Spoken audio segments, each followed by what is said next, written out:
Hi friends, నేను ఈరోజు పన్నగంటాకు fry చేస్తున్నాను. చూడండి, శుభ్రంగా కడిగి పెట్టుకున్నాను.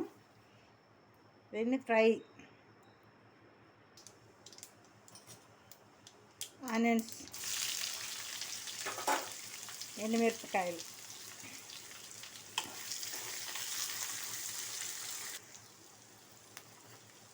పచ్చిమిరపకాయలు కూడా సన్నగా ఒక 4 తీసుకున్నానండి. అవి వేసేస్తున్నాను. మనకు ఆ ఫ్రైలు, ఆకుకూర ఫ్రైలోకి ఇవే కారం, పచ్చిమిర్చి కారం వేసేసాను నేను. కొంచెం సాల్ట్ వేస్తున్నానండి, తొందరగా మగ్గుతుంది ఆనియన్స్.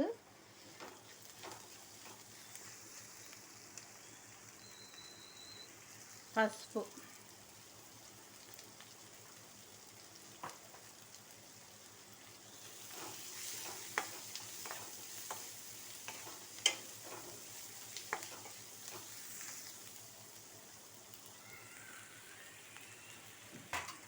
మనకి ఆనియన్స్ వేగినాయి కదండి. ఆకుకూర పొన్నగంటాకు వేసేస్తున్నాను.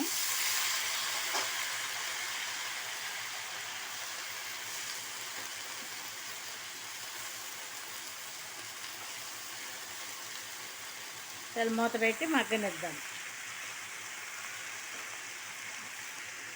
ఈ ఆకు చాలా మంచిదంటండి. పన్నగంటి ఆకు అంటే హెల్త్కి చాలా మంచిదంట. డెలివరీ అయిన వాళ్ళకి ఎక్కువ ఇదే ఫ్రై చేసి పెట్టేవారండి. మా నాయనమ్మలు, అమ్మమ్మలు ఈ విధంగా పెట్టేవారండి మాకు. చాలా అంటే చాలా మంచిది అనేది రోజు ఇదే చేసి పెట్టేవారు. మా డెలివరీ అయిన వాళ్ళకి మంచిదంటే ఇది దేనికి మంచిదో మాత్రం మాకు చెప్పలేదు. మాత్రం డెలివరీ అయిన వాళ్ళకి మంచిదని ఇది పెట్టేవారు. చాలా బాగుంటుందండి. ఇది ఫ్రైలాగా చేసుకున్నా, పప్పులో పెట్టుకున్నా బాగుంటుంది. మనకు రెడీ అయిందండి ఫ్రై. కొంచెం దీంట్లో ధనియాలు, జీలకర్ర పౌడర్ వేసేస్తున్నాను. ఇది తింటేనంటండి, డెలివరీ అయిన వాళ్ళు తింటేనంటే ఇది పాలు పడతాయి అంటండి బేబీకి. అందువల్ల ఇది ఎక్కువ పెడతారంట. చాలా అంటే చాలా బాగుంటుంది అంటండి. ఆకుకూరలకు అన్నిటిలోకి పన్నగంటాకు అంటే బాగా పాలు వస్తాయంట బేబీకి. అందుకని ఎక్కువ ఇది పెడతారు. మామూలుగా స్నాక్స్ లాగా కూడా పెడతారండి. ఇది మనకు రెడీ అయింది కాబట్టి దీంట్లో కొత్తిమీర,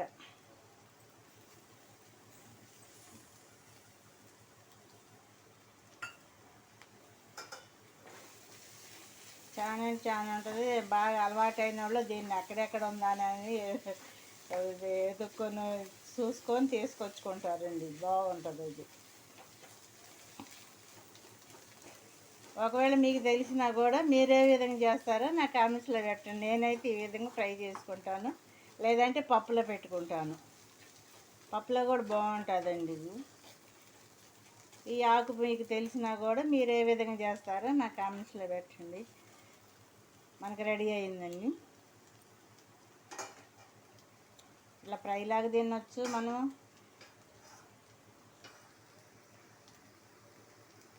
రెడీ అయింది. స్టవ్ కట్టేస్తున్నాను నేను.